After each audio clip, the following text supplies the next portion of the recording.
Hi Kules, welcome back to the channel. Welcome to the video where we will be discussing some possession tactics that we saw from Flick's Barcelona. Some insane verticality that you will of course see now in this video. As always, do subscribe to the channel. It's going to help us a lot to get this family to grow. We upload weekly Barcelona content. In the previous video I talked about the defensive structure.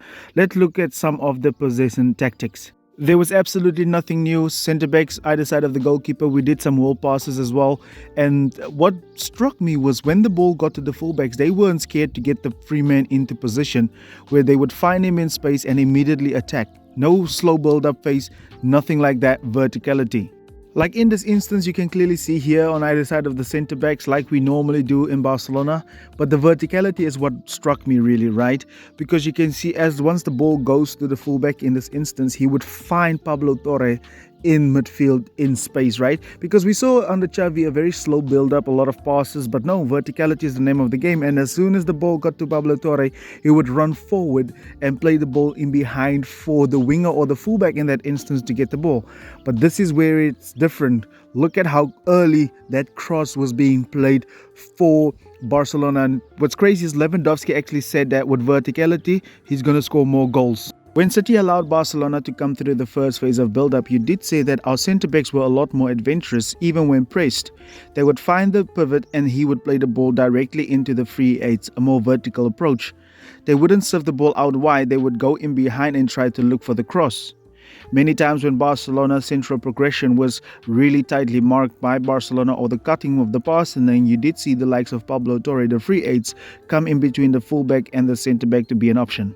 This scenario right here is typical Hansi Flick and classic Hansi Flick because you can see the back line in line with the fullbacks relatively deep and also with a single pivot. But when needed, you did see that the midfielder would go between the centre-back and the fullback, almost like a back three. So this is a makeshift back three for Barcelona, and this is very welcoming and encouraging.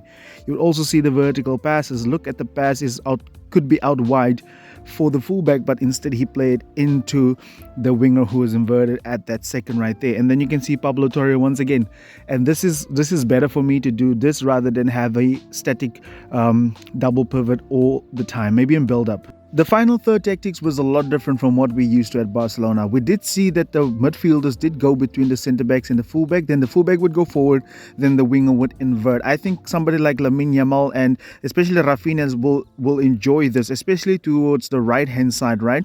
Which is going to allow the fullback to go up and the likes of Ferran Torres is going to be able to invert. So some really thought through tactics and something that really suits a club like Barcelona, right? The movement is going to be insane, I think. And also the in between the line movements that was happening in the final third, that's going to suit Lewandowski especially. There was a lot of switching happening, especially from the left-footed centre-back. And Longley didn't look bad under Hansi Flick, which is crazy to me, right? So I'm going to have to study the final third tactics again because it's interesting. Barcelona did find different ways of overloading the midfield. You didn't have a set 4 players who was going to be in that midfield all the time because I said like the midfielders drop between the centre-backs and the full-backs, then somebody else would come. You would also see the line-breaking passes, which was very encouraging for me to see. Not only the centre-backs having the ball, but the ball actually moving between the lines and third man runs. So you can see he ended up receiving the ball and now he's free to actually play the ball in behind. So this is the kind of things that I want to see from Barcelona next season. And like I said a second ago, Clement Lenglet looked like a different beast, you know. He was taking a lot of risk. He went forward, he was doing the switching, and he was also part of the back three because Barcelona didn't have 3 centre-backs, but the passes were all vertical. You can see here the centre-back can play it to Lenglet or the other midfielder, but he prefers to play it centrally and play it vertically. So insanity in terms of verticality for Barcelona here from Flick. And you can see Longley switching the ball over to the other side.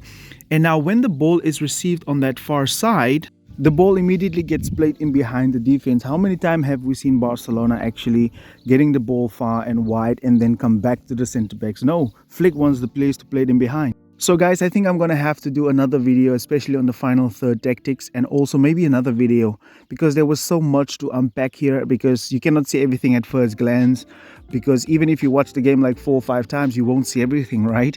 As always, do subscribe to the channel. It's going to help us a lot to get this family to grow bigger.